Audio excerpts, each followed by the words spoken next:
te subís a un karting, descubrís qué es tu pasión y al mismo tiempo descubrís que lo puedes hacer bien. O sea, Sí. esto sin soberbia, sin arrogancia, Mm. uno cuando compite se cree lo suficientemente Que bueno. yo siempre fui muy competitivo, Claro. además. Muy competitivo. En cualquier cosa. No es que. ¿En qué, por ejemplo? No, en el colegio, jugando con la pelotita de tenis contra la pared, volvía a mi casa con los pantalones todos rotos en las rodillas porque me tiraba a matar o morir para agarrar la pelotita, ¿me entendés? Y eso, y no me bancaba a perder en nada.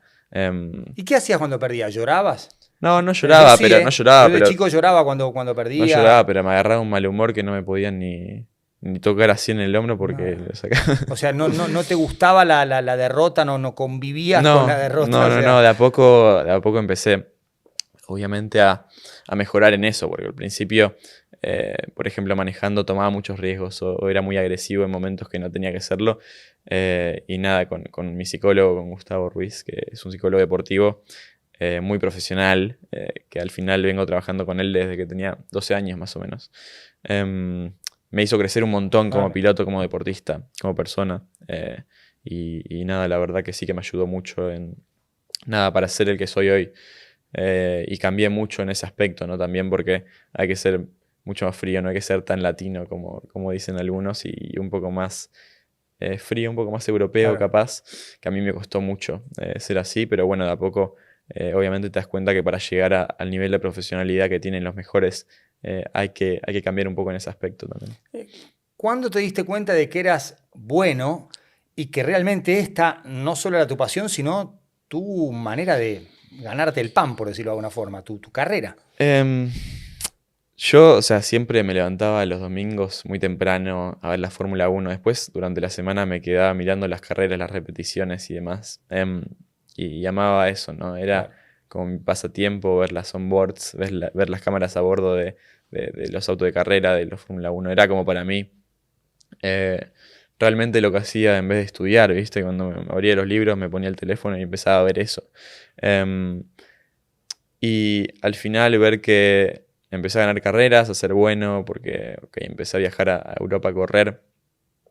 Antes de eso gané el campeonato argentino de karting un par de veces. Entonces ya como que tenía una proyección un poco más europea. Había ganado el argentino, había como ganado todo lo que podía acá y yo quería como un poco más Claro. y quería irme a Europa. Cuando fui la primera vez me quedé un poco asombrado por la profesionalidad, por el nivel que había allá. Y sabía que era muy difícil competirles porque al final un chico que va el fin de semana a correr, que está a una hora de su casa, después vuelve a su casa con su familia, con sus hermanos y nada, después puede estar ya entrenando, enfocándose en la próxima carrera. Para nosotros era mucho más complicado. Ir a Europa era una o dos veces, una o dos carreras al año. Realmente muy complicado, ¿no? Estar Ujú. en ese momento era mucho la presión porque sabía que si hacía un buen trabajo podía seguir Claro. o capaz no. Entonces, con muy poca experiencia, sin entrenar, porque ellos están entrenando constantemente, ir y hacer un buen papel era siempre difícil. Y fue un poco el objetivo que me propuse cuando vi que en Argentina ya había ganado y que quería algo nuevo, quería más y que para llegar a la Fórmula Uno sabía que quedándome en Argentina no iba a poder hacer nada. Lo máximo que iba a conseguir era correr en TC, que era al final para lo que mi viejo había estado preparando ese equipo y Claro, teniendo claro, claro. tantos pilotos y tantos autos para que yo en un futuro pudiera correr ahí, era como su sueño, ¿no? Pero yo quería irme a Europa y fue él el que me apoyó en Tu principio viejo para... te apoyó porque se daba cuenta de que el sueño de Franco Colapinto, piloto de TC, Obvio. hasta quedaba chico. No, lo hablamos mucho y es una decisión muy complicada, ¿no? Porque Claro. imagínate que eh, decirle, dejar a tu hijo en Europa, en un lugar que no conoces vos ni él, en un idioma que no tenés ni idea, con 14 años, dejando el colegio, o sea, haciéndolo a distancia, dejando a tus amigos, a la familia, es muy complicado, es una decisión que al principio le decían que estaba loco y a mí igual, no lo entendía nadie. Pero bueno, hoy en día son todos sacrificios que valieron la pena Claro. y que sirvieron para ser el que soy hoy y para estar en la posición que estoy hoy en día. Ujú. Así que sí, fue todo muy complicado. Obviamente que mi familia no quería que me fuera, pero quería lo mejor para mí y como fue una decisión completamente mía, siempre me apoyaron y tuve esa suerte, ¿no? Siempre quisiste irte, me da la sensación de que más allá de los costos, los sacrificios, vos tenías claro que tu lugar era Europa para cumplir con ese sueño de llegar peldaños mediante a Fórmula Sí, 1. sí, sí, sí. Yo cuando fui a Europa por primera vez, yo tenía claro que era ahí a donde quería ir y que era ahí a donde quería correr. El nivel de competitividad y profesionalidad era muy alto y quería tener esa chance de pelear contra los mejores. Y bueno, hoy en día lo puedo hacer. Si bien me fui muy chico a Italia, ¿no? Sin saber italiano, me tuve que empezar a lavar la ropa con 14 años, a cocinar, no tenía ni idea. Adelgacé un poco ese año porque era medio vivía a base de ensaladas y de fruta que me la lavaba y listo, porque pasta no sabía, no tenía ni idea, un huevito capaz me podía hacer. Pero no, o sea, crecí mucho en ese año, ¿no? Crecí mucho y muy de golpe, creo. Muy rápidamente, pero fueron todas experiencias y sacrificios que uno hace por lo que quiera. Al final, el que se queda en su zona de confort no va a conseguir mucho. 2016 en Kiwi Motorsport corres contra Liam Lawson, Tsunoda, Lance Stroll, Lando Norris. Y ahí te das cuenta de que, hey, más allá de que el auto pueda ser más rápido, más lento, yo tengo la capacidad conductiva suficiente para competir con ellos. Ahí te das cuenta de que no solo es estar en Europa, sino protagonizar, competir al alto nivel. Sí, sí, yo siempre quise, ¿no? Estar en lo mejor de lo mejor y tuve la suerte de que primero mi familia me apoyó, ¿no? Yo, después del 2018 que corrí en karting, la única chance que tenía era o volverme a Argentina, que fue lo que hice, nada, fin de año, y después hicimos todo lo que pudimos para dar el salto a Fórmula, porque después del karting venía la Fórmula 4. Y sabía que era un año lo que teníamos, era la única chance que íbamos a poder tener. Mi viejo vendió su casa en Pilar y se fue a vivir al campo. ¿Cómo tomaste eso con eso, vos? no, bueno, a mí no me gustaba, pero era lo que Claro. al final, lo que te decía antes, los sacrificios que uno Porque hace. por un lado es qué groso el viejo que vende la casa y por otro es, ¿y si esto Y no si sale funciona? mal, ¿Y si sale bueno. mal? Bueno, Claro. es siempre la presión, pero la presión está siempre en el deporte Pero convivís bien con la presión, o sea, tenés 20 años, no. Sí, yo ya me acostumbré. Cuando te subís el auto te olvidás un poco de todo, la verdad.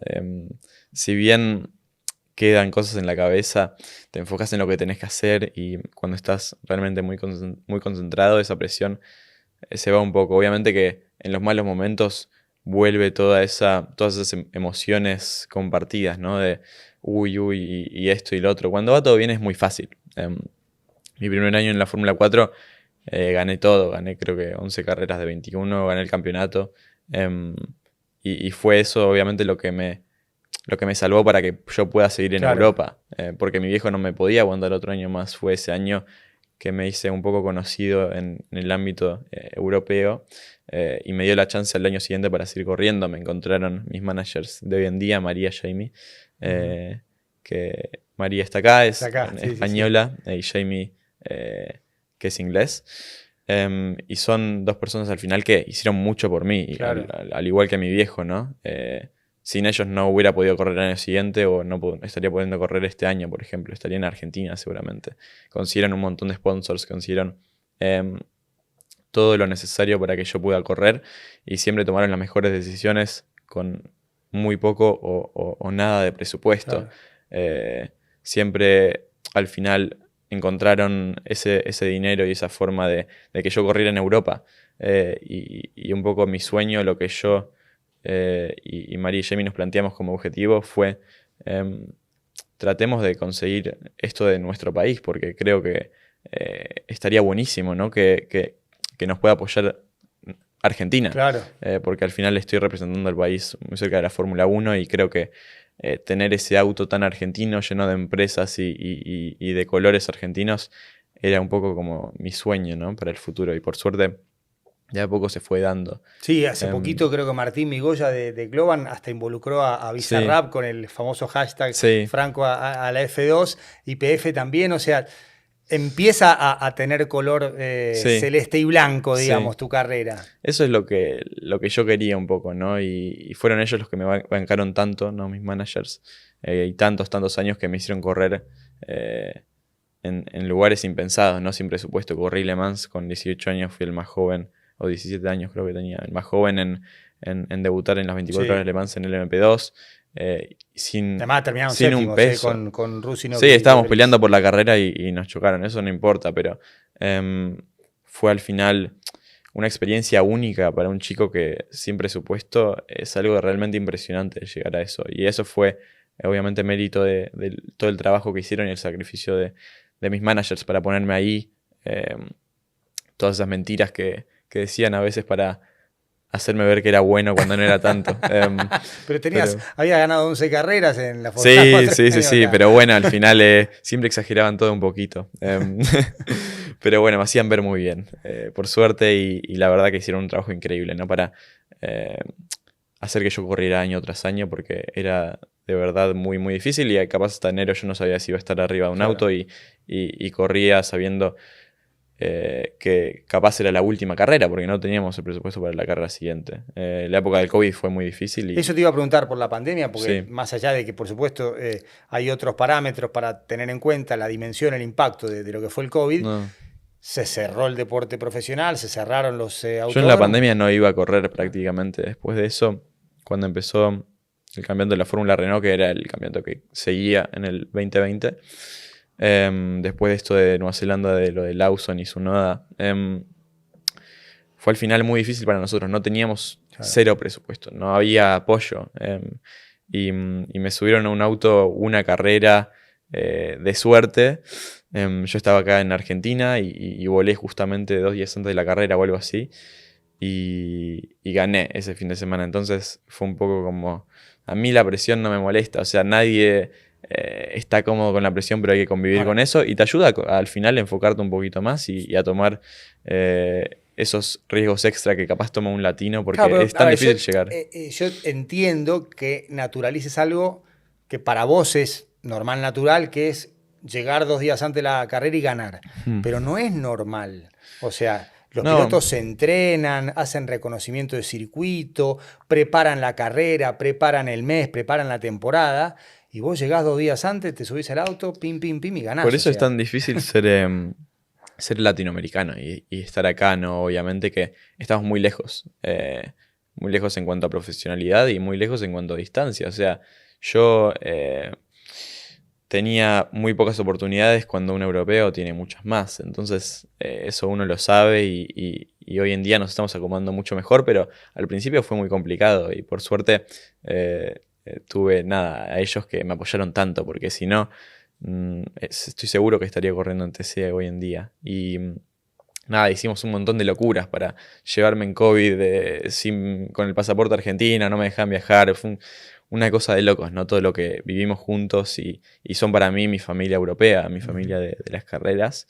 Y además de una relación profesional, tenemos una relación familiar muy, muy grande y de cariño. Así que nada, los aprecio mucho y siempre estoy súper agradecido por todo lo que hicieron por mí.